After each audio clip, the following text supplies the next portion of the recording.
aquel hindú se inspiró en él para hablar acerca de la paz, y luego unos años después Martin Luther King, quien daría aquel famoso discurso en los Estados Unidos, cuando él hablaba acerca de la abolición de la esclavitud, sobre todo para la raza negra. Entonces Martin Luther King se inspiró en lo que Tolstoy también dijo. Gran parte del discurso de I Have a Dream, o Yo tengo un sueño, de Martin Luther King fue inspirado en el sermón de las bienaventuranzas. Y me parece muy interesante porque estos dos hombres, tanto Gandhi como Luther King, se inspiraron en Tolstoy, pero Tolstoy se inspiró en el sermón de las bienaventuranzas que el Señor Jesús nos había dejado ya en su palabra. Qué interesante ver que todo comenzó en un sermón que Jesús compartió desde una montaña en Galilea, donde habían personas rechazadas, pobres, enfermas, atadas. Se reunieron para escuchar a un maestro que había aparecido, y no era nada más y nada menos sino nuestro Señor Jesucristo, quien al compartir esa palabra de vida estaba sanando y transformando los corazones de todos los que estaban allí. Este sermón es impresionante porque Jesús lo comparte en el capítulo 5, pero en el capítulo 4 del libro de Mateo, Jesús acababa de salir de la tentación en el desierto. Ustedes recordarán que Jesús pasó 40 días en el desierto. Luego, cuando sale del desierto, Él fue llevado al desierto por el Espíritu Santo, sale del desierto bajo el poder del Espíritu Santo. Y en ese mismo capítulo 4, cuando usted lo lee, Jesús empezó a predicar la palabra, llamó a algunos de sus 12, y en el capítulo 5, el primer mensaje de Jesús fue el sermón de las bienaventuranzas. Es impresionante porque Jesús, antes de empezar a sanar personas, a liberar personas y a restaurar personas físicamente hablando, el primer mensaje fue para restaurar el alma y el corazón de las personas. Y yo quiero decirte algo hoy. El Señor te ha traído primero para sanar tu alma, para sanar tu espíritu, para sanar tu corazón. Y luego de eso, el Señor puede hacer tremendos milagros también en tu cuerpo, en tu salud, en tu familia. Pero el Señor quiere empezar por tu corazón. Este sermón es uno de los más importantes y tiene varios capítulos. Capítulo 5, capítulo 6, capítulo 7, y también en el libro de Lucas aparece desde el capítulo 6. Pero el sermón del monte no fue solamente las bienaventuranzas, porque el Señor empieza: bienaventurados los pobres de espíritu, bienaventurados los pacificadores, bienaventurados los que tienen hambre y sed de justicia. El Señor empieza a hablar de todo eso, pero también en el sermón del monte el Señor habla acerca de la oración, del ayuno, de ayudar a los que tienen necesidad, de amar a nuestros enemigos. El Señor habla en el sermón del monte acerca de varias parábolas, como la parábola de la perla de gran precio. Habla acerca de la parábola de los 2 cimientos, aquel hombre que construyó sobre la roca y sobre la arena. El Señor Jesús también habla acerca de la sal de la tierra, de la luz del mundo. Fue uno de los sermones más espectaculares que compartió el Señor Jesús, y al día de hoy todos tomamos de esos versículos. Incluso, ¿sabe qué versículo está en el sermón del monte? Cuando Jesús dijo: oren a su Padre que está en lo secreto, y su Padre que los ve en lo secreto los recompensará en público. Y ahí empieza el Padre Nuestro. O sea, el Padre Nuestro es parte del sermón del monte. Qué interesante. Pero Jesús, cuando Él empieza a compartir este mensaje, suceden varias cosas. Lo que sucede es que las personas estaban esperando no a un Jesús que hablara de paz. Ellos estaban en ese momento bajo el gobierno de Roma, y Roma pues era un imperio cruel. Los romanos eran crueles, y en ese momento Israel pagaba impuestos a Roma, políticamente estaba bajo Roma, socialmente Roma los gobernaba, y aunado a eso la parte religiosa la dominaban los fariseos. Cuando ellos estaban esperando a un Mesías, pero a un Mesías militar. Ellos estaban esperando era un militar, alguien que llegara y acabara con los romanos y volvieran a colocar otra vez a un rey como en los tiempos de David. Sin embargo, no fue así, porque el reino del que vino a hablar Jesús es un reino distinto al que todos pensaban. Era un reino que iba a transformar primero el corazón de las personas para que las cosas externamente pudieran ser cambiadas. Y ese mismo reino, el Señor Jesús dijo en Mateo capítulo 4, el reino de los cielos ¿se ha qué? Diga conmigo, acercado. Dígale a la persona que está a su lado, el reino de los cielos se ha acercado. Ahora, si se ha acercado, ¿cómo nosotros sabemos que ese reino se acerca? ¿A qué se parece el reino de los cielos? ¿A qué se parece? Bueno, el Señor nos da un adelanto y nos dice cómo se comportan las personas en el reino de los cielos. Vamos a ver a partir del capítulo 5, versículo 3 del libro de Mateo. Vamos a ver cómo se comportan las personas en el reino de los cielos. Bienaventurados los pobres en espíritu, porque de ellos es el reino de los cielos. Siguiente verso. Bienaventurados los que lloran, porque ellos recibirán consolación. Bienaventurados los mansos. Algunos dicen mansos, pero no mensos, dicen unos. Porque ellos recibirán la tierra por heredad. Siguiente verso. Bienaventurados los que tienen hambre y sed de justicia, porque ellos serán saciados. ¿Cuántos esperan justicia? Siguiente verso. Bienaventurados los misericordiosos, porque ellos alcanzarán misericordia. Siguiente. Bienaventurados los de limpio corazón, porque ellos verán a Dios. Bienaventurados los pacificadores, o sea, los que buscan la paz, los que no prenden la pelea, sino que buscan la paz. ¿Usted sí conoce a alguien que prendía la pelea? Yo recuerdo que donde yo vivía, cuando había un problema entre dos personas, los que estábamos afuera, yo siempre estaba afuera, los que estábamos afuera decíamos, nah, ¿sí sabe?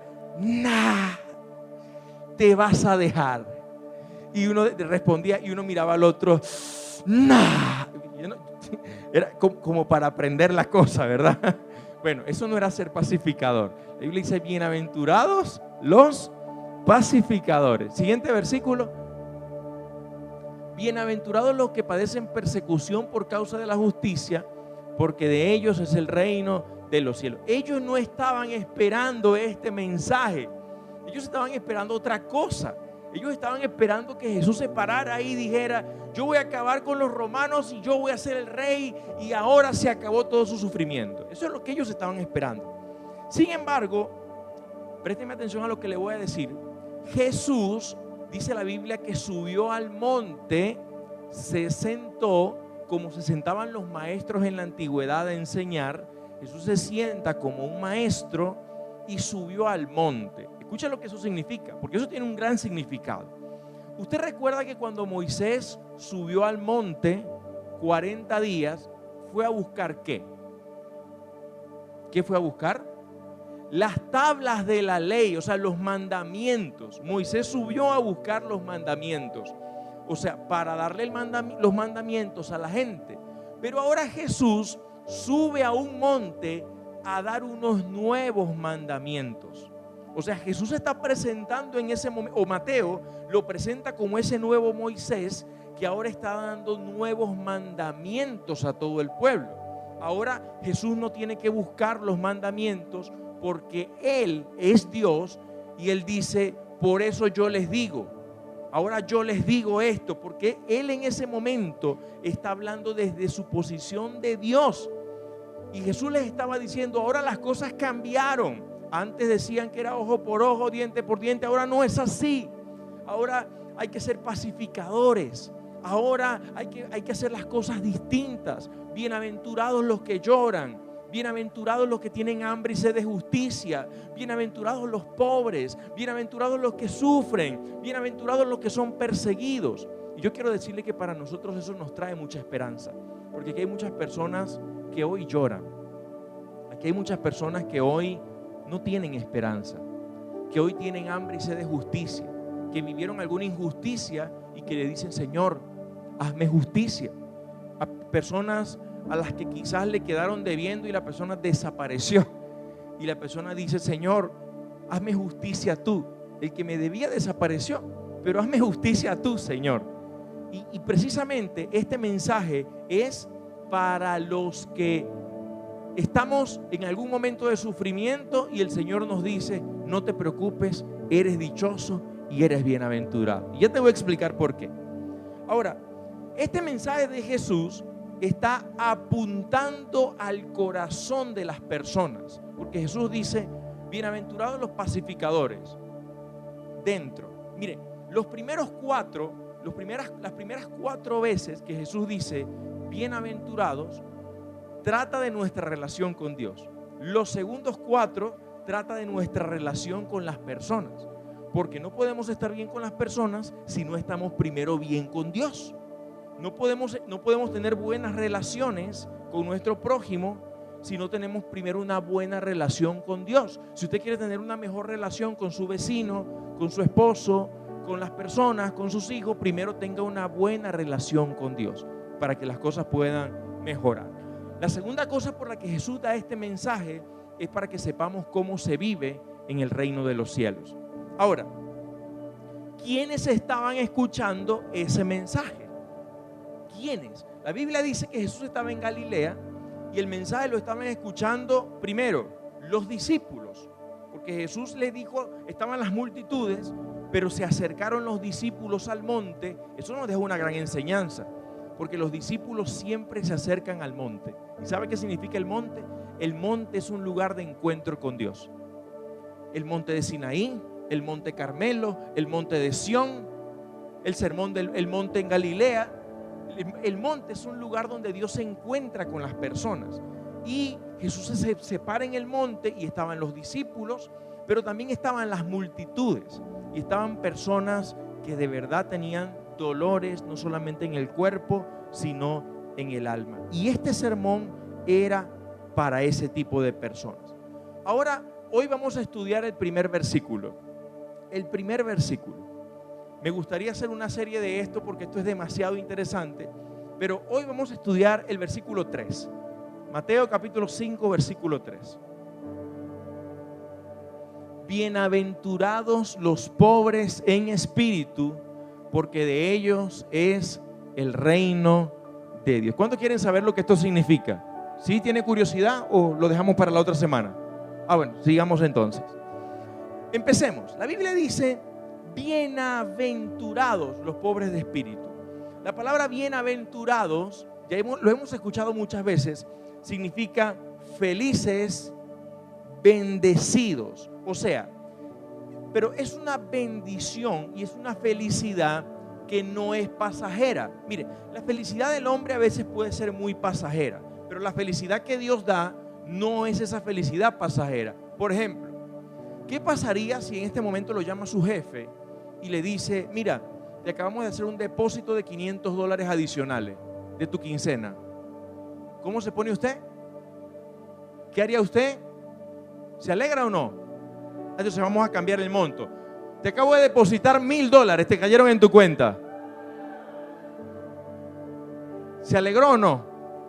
Te llama tu jefe 10 minutos después: disculpa, llamé al empleado equivocado. Así es la felicidad del hombre. En un momento estamos arriba y en otro momento, cuando pasa otra cosa, pues cae la felicidad, porque a veces nuestra felicidad depende de las circunstancias, pero la felicidad que Dios brinda es una felicidad que no depende de circunstancias. Esta es la felicidad de la que yo les estoy hablando. Bienaventurados, son muy felices. ¿Quiénes? Los pobres de espíritu. Ahora, ¿a qué se refiere esto de los pobres de espíritu? Escuche esto, porque este versículo es la base para todas las demás bienaventuranzas.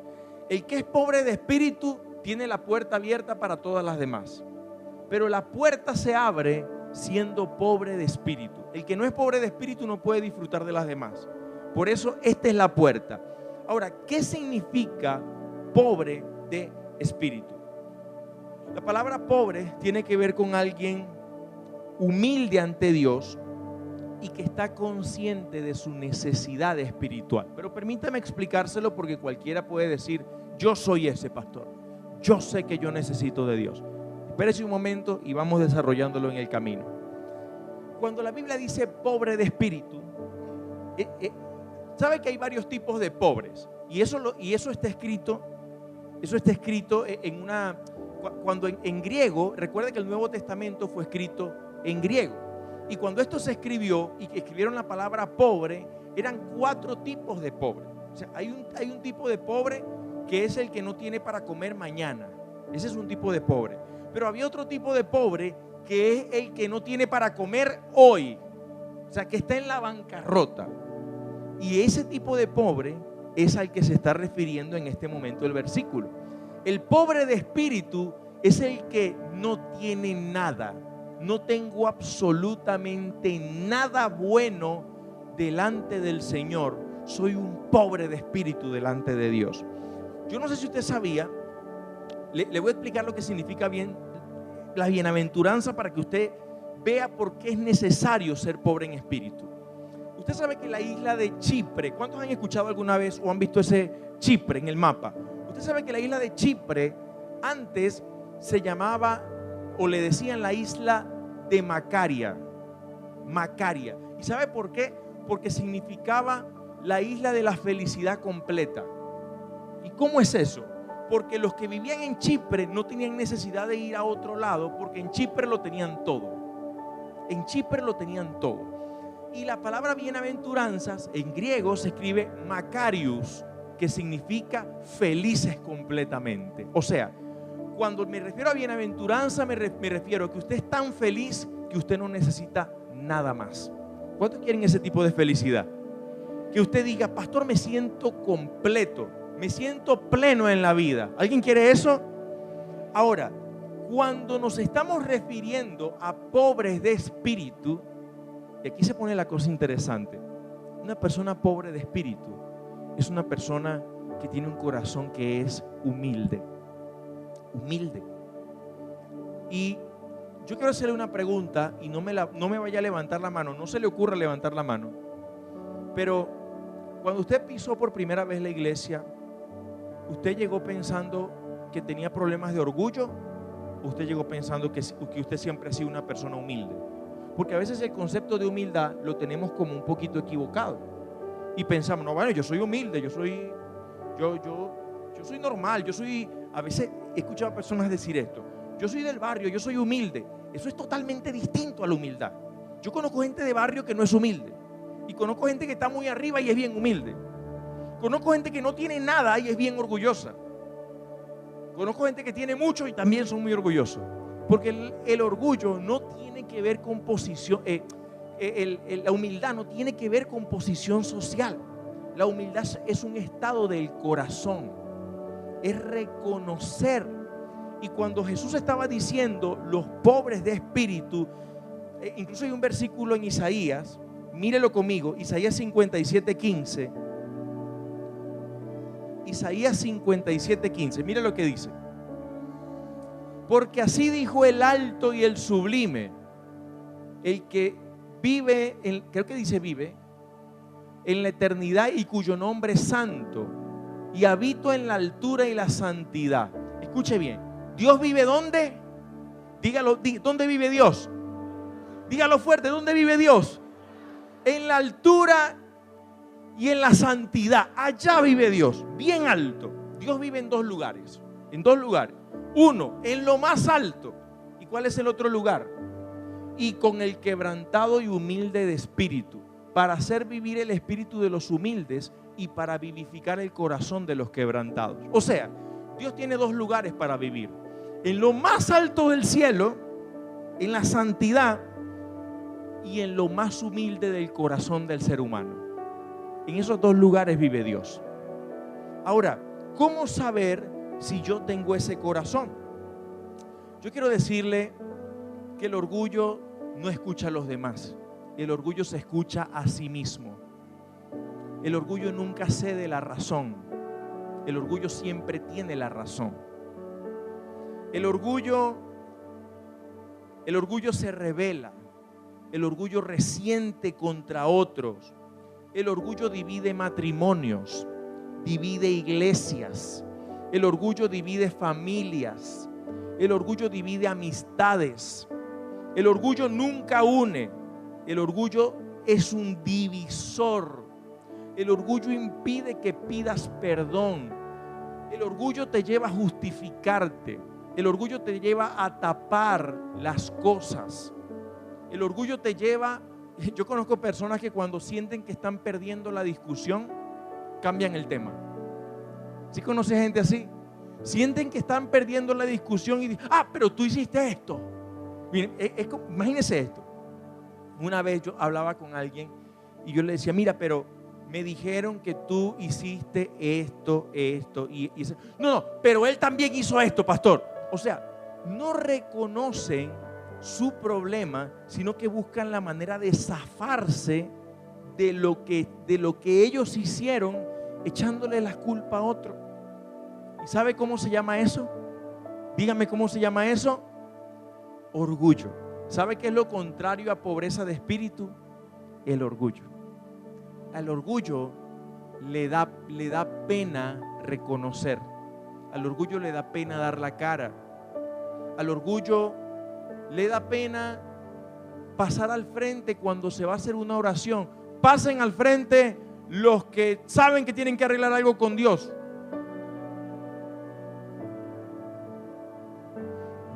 Qué vergüenza que vean que yo tengo que arreglar algo con Dios. ¿Sabe cómo se llama eso? Porque me está importando más lo que dice la gente que lo que dice Dios. Eso es orgullo.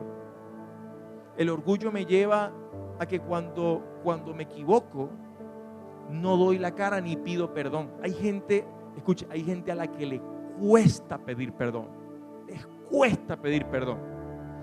Antes de pedir perdón le echaron la culpa a todo el mundo. Y cuando ya se vieron que no tienen escapatoria, bueno, ahí pido perdón. Pero ¿sabe cómo se llama eso? Orgullo. El orgullo ve la paja en el ojo del hermano, pero no ve la viga de su propio ojo.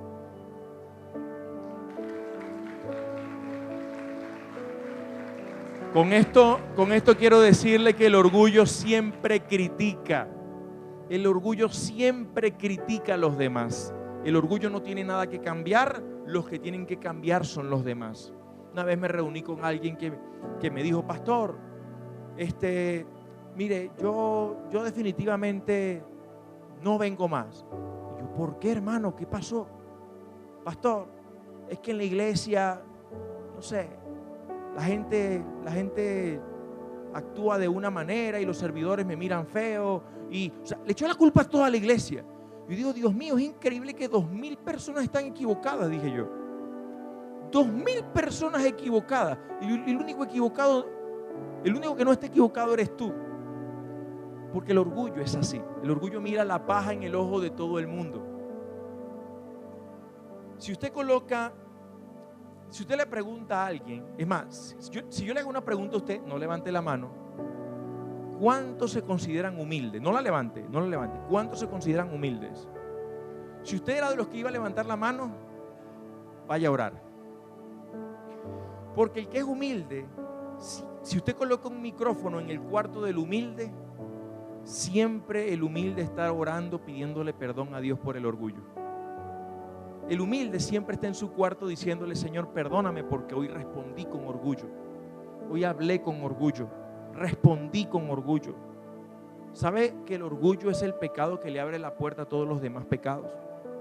El orgullo fue el pecado que cometió Satanás y es el que le abre la puerta a muchos otros pecados. El orgulloso siempre se queja, nunca está satisfecho. El orgullo nunca está contento. El orgullo siempre puede hacer las cosas mejor que los demás. ¿Por qué no le hicieron así? ¿Por qué no hicieron esto? ¿Por qué no cambiaron esto? ¿Por qué yo lo fuese hecho mejor? El orgullo siempre tiene una idea mejor que las ideas de los demás. El orgullo siempre tiene las mejores ideas, siempre tiene los mejores planes, siempre tiene la razón. Al que es orgulloso usted no le puede decir nada. El que es orgulloso no se le puede corregir, porque inmediatamente va a responder. Y va a responder diciendo, no, a mí no me parece que eso sea de esa manera, porque el orgullo no se equivoca. Pero el humilde es aquella persona que Dios la corrige a través de un hermano. ¿Sabe qué me pasó una vez? cuando me ungieron como pastor, yo recuerdo que estaba el pastor Orlando nos dijo que nos arrodilláramos. Eso fue en el Arena Plaza. Y en ese momento el pastor Orlando oraba por nosotros, y una de las palabras que él nos dijo ese día fue: siempre tengo un corazón para aprender de los que están más altos, pero también de los que están más abajo. Tengo un corazón para aprender del que sabe mucho y del que sabe poco. Tengo un corazón para aprender de los pastores y tengo un corazón para aprender de los niños. Tengo un corazón para aprender de todo el mundo. El que es orgulloso no aprende de nadie, porque el que es orgulloso siempre quiere tener la razón. Pero el que es humilde aprende de quien sea. Es una persona que tiene un corazón abierto. Se te acercó un hermano de la iglesia, se te acercó cualquier persona y te dijo, mire, usted no se imagina cuántas veces a mí me han dicho desde aquí en el púlpito, de repente yo me bajo: pastor, quiero decirle algo. No se dice así, se dice de esta otra manera. Qué pena, digo yo. Porque sí, yo no me las sé todas, pues digo palabras a veces mal dichas. Y si le he dicho una palabra mala hoy, pues me perdona también. Pero eso puede pasar. Nosotros no estamos exentos de no cometer errores. Pero el que es humilde siempre va a aceptar la corrección y va a tomar la decisión de cambiar, porque sabe que los pobres de espíritu son los que heredan el reino de los cielos. Amén.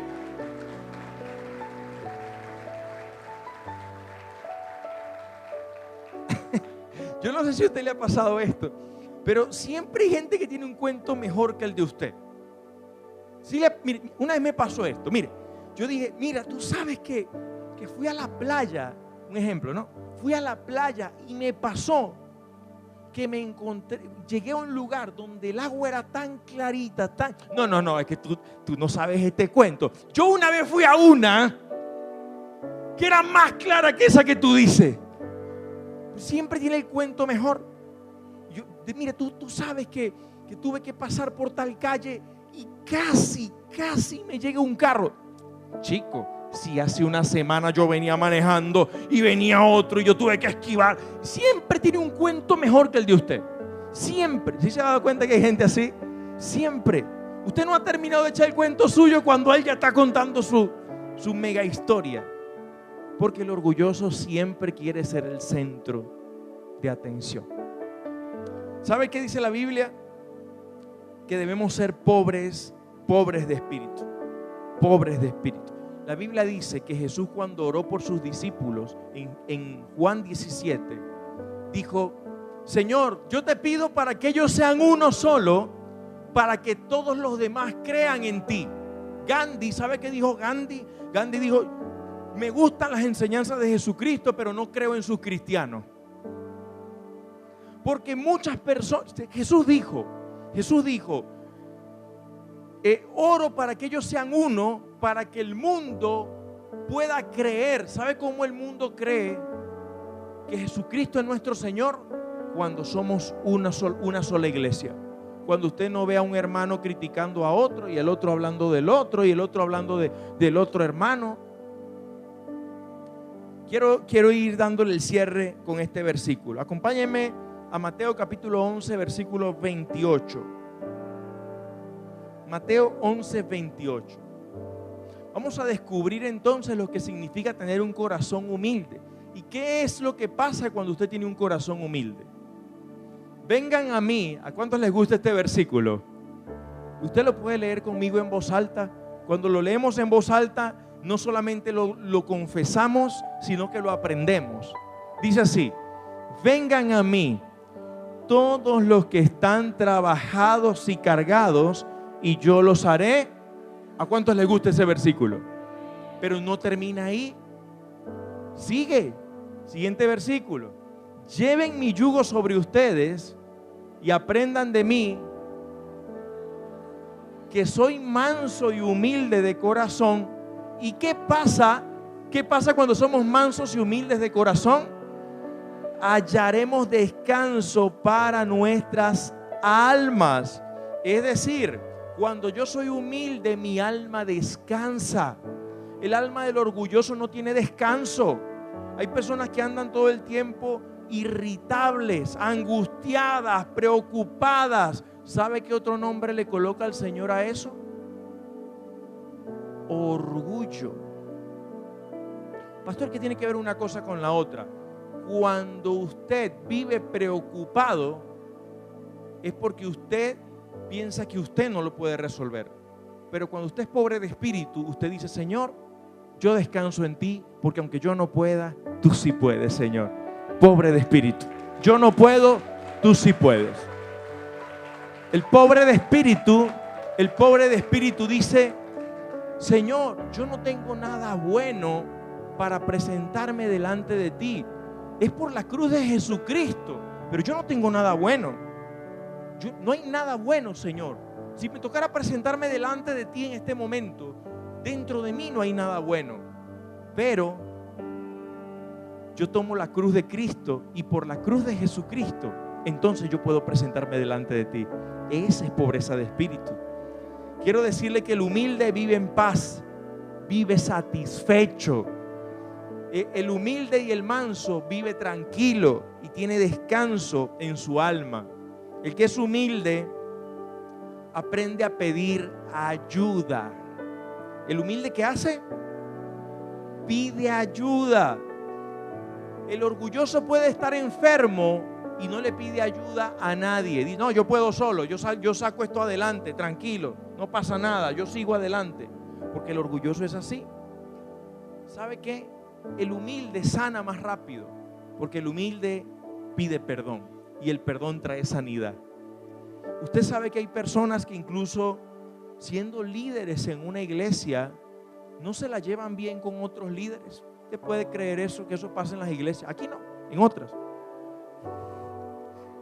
Eso fue chiste. Pero usted sabía que de repente hay personas que sirven en la iglesia y dicen: no, yo no le hablo a este porque, mire, hermano, no le hablan. Y pueden pasar rato sin hablarse. Hay personas que saben que se equivocaron y son incapaces de acercarse al hermano y decirle: me equivoqué. ¿Sabe cuáles son las palabras más difíciles por ahí lo leí en un lugar? Las palabras más difíciles de decir en español: paralelepípedo, otorrinolaringólogo y perdón. Y hay muchos que la última es la que más le cuesta. Perdón. Les cuesta pedir perdón. Ahora, cierro con este versículo. Isaías 57:15. Lo leímos al principio, o hace un ratito. Porque así dijo el alto y sublime, el que es desde la eternidad y cuyo nombre es el Santo: yo habito en la altura y santidad, y con el quebrantado y humilde de espíritu, para hacer vivir el espíritu de los humildes y para vivificar el corazón de los quebrantados. Me dejan este versículo en pantalla. El Señor vive en el corazón del humilde, en el corazón que reconoce que se equivocó, en el corazón que es pobre de espíritu. Ese es bienaventurado. El que es bienaventurado, el que es pobre en espíritu, es feliz. El que es pobre en espíritu vive descansado. El que es pobre en espíritu vive en alegría, vive completo, vive pleno, y sabe que su dependencia no está en él mismo, sino que su dependencia está en el Señor. Querido hermano, nuestro orgullo no sirve de nada. Agárrelo, échelo a la basura, porque no he conocido a nadie orgulloso que haya hecho algo bueno. Los orgullosos siempre quieren el reconocimiento, siempre quieren decir que son mejores, siempre culpan a los demás, siempre dividen familias, dividen congregaciones, dividen relaciones, dividen todo, porque el orgulloso siempre cree que está en lo correcto. ¿Sabe qué me gusta mucho a mí? Cuando hablo con una persona y esa persona dice: yo reconozco que yo fui el del error. Eso es hermoso. Cuando usted escucha a alguien decir: yo reconozco que yo me equivoqué, eso desarma a cualquier persona. Cuando una esposa se acerca y dice, yo fui la del error. O el esposo dice, mi amor, tienes razón. Qué dura es esa palabra, ¿verdad? Tienes razón. Cuando el líder se le acerca y le dice, mira, me parece que tienes razón, me equivoqué y voy a trabajar en mejorarlo. ¿Sabe? Le voy a dar un consejo a los esposos. ¿Cuántos esposos hay aquí? ¿Cuántos esposos contentos hay aquí? Todos. Ok. Le voy a dar un consejo. Si usted quiere que las discusiones, cuando se presenten en algún momento, sean más cortas, sean muy cortas, le voy a dar un tip. Sea humilde y diga, mi amor, yo reconozco lo que tú me estás diciendo. Y aunque en este momento no lo veo con claridad, voy a orar para que Dios me lo muestre. Perdóname por haberte hecho daño. Reconozco que me equivoqué. Voy a trabajar en eso. Dígame, ¿qué hace la esposa? ¿Y ahora cómo sigo peleando? ¿Cómo continúo este rollo? No puedo. Aprenda a pedir perdón y su vida será más sencilla. Aprenda a caminar como un pobre de espíritu. Cuando dicen amén y le dan gloria a Dios por eso. Pónganse en pie y vamos a orar. Y vamos a pedirle a Dios que nos ayude. Ahora, hay una solución. Escuche, hay una